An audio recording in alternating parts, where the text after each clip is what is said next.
Pemirsa, selanjutnya untuk mengetahui perkembangan terkini dari pasar mata uang serta transaksi instrumen keuangan lain, kita bergabung dengan Global Markets Bank Permata.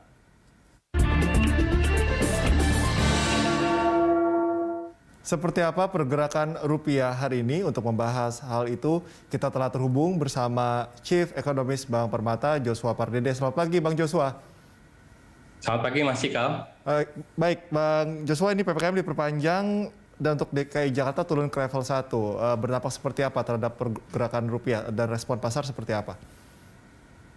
Ya, memang kalau kita lihat di satu sisi sentimen dari dalam negeri tersebut ini berdampak positif ya. Tapi unfortunately kita melihat bahwa perkembangan sentimen dari global ini lebih mendominasi ya, seperti terkait dengan rencana dari bank sentral global ya, di mana beberapa bank sentral sudah memberi sinyal cukup hawkish ya, dari bank sentral Kanada dan juga bank sentral Inggris, dan juga apalagi kita nanti beberapa hari lagi akan menantikan keputusan dari FOMC, rapat FOMC bulan November, yang dimana diperkirakan bahwa The Fed akan mengumumkan ya besaran tapering yang akan dilakukan dan bagaimana nanti arah dari kebijakan suku bunga merespon bank sentral lainnya juga ya, bank sentral Kanada dan juga bank sentral Inggris. Sehingga memang kalau kita lihat hari ini rupiah dibuka sudah melemah ya, dari penutupan kemarin sekitar melemah sekitar 20 poin, sekarang di 14.268 per dolarnya. Oke, inflasi Oktober 2021 sebesar 0,12% month to month, kemudian 1,66% year on year. Apakah juga sudah sesuai dengan ekspektasi pasar?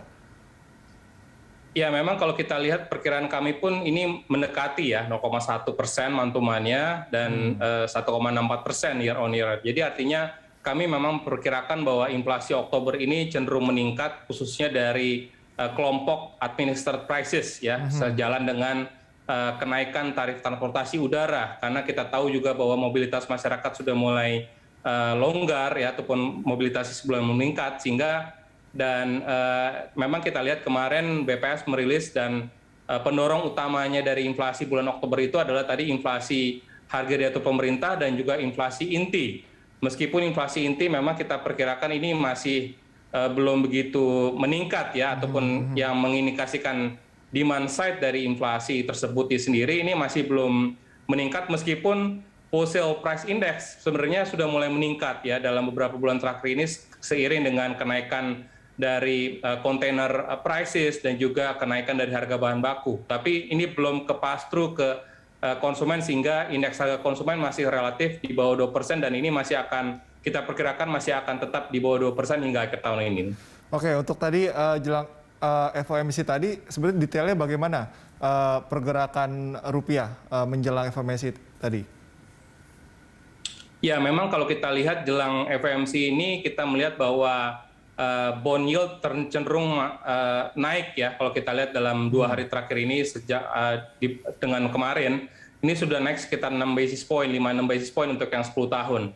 Dan ini pasar mencermati apabila The Fed akan mengumumkan ya suku bunga yang bisa dinaikkan lebih cepat dari ekspektasi sebelumnya. Ya, karena kalau kita lihat tapering, ini saya pikir market sudah price in ya, ataupun sudah mengantisipasi kebijakan tapering tersebut, di mana The Fed diperkirakan akan kita asumsikan mulai di bulan Desember, pengurangan pembelian itu, pembelian obligasi dan MBS-nya akan selesai nanti di bulan Juli, karena masing-masing kita asumsikan pengurangannya sekitar 15 billion tiap bulannya ya, sehingga itulah yang kita lihat bahwa tren ataupun rencana dari tapering, dan juga apabila nanti cukup mengejutkan The Fed mengumumkan kenaikan suku bunga yang berpotensi bisa lebih cepat dari perkiraannya, karena kalau kita lihat di sini beberapa Kementerian Keuangan Amerika Serikat sendiri juga melihat bahwa inflasi di Amerika Serikat ini berpotensi akan cukup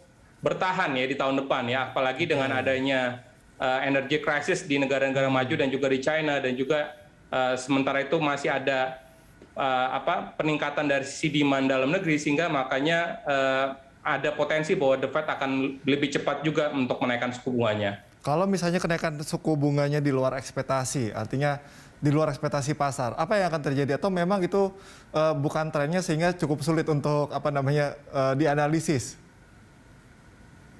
Ya, saya pikir memang kalau kita lihat dengan respon apabila nanti The Fed mengumumkan tapering dan juga apabila di luar dugaan ya mengumumkan lebih cepat dari kenaikan suku bunganya, saya pikir memang tentu diperlukan langkah-langkah yang lanjutan juga ya kebijakan measures dari kebijakan moneternya.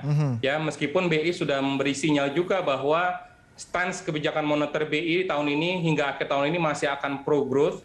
Tapi untuk tahun depan ini arahnya adalah pro stability, di mana Bank Indonesia pun juga akan mulai mengurangi kebijakan QE-nya, ya artinya likuiditas ini akan perlahan-lahan juga diperketat sehingga ini diharapkan akan bisa mengimbangi ataupun akan menjaga stabilitas nilai tukar rupiah dan juga stabilitas dari pasar keuangan domestik kita sehingga ini tetap akan bisa mendukung untuk pemulihan ekonomi domestik juga di tahun depan. Oke, mitigasi itu tetap diperlukan, Bang Joshua. Kemudian terakhir, rupiah akan bergerak di rentang level berapa?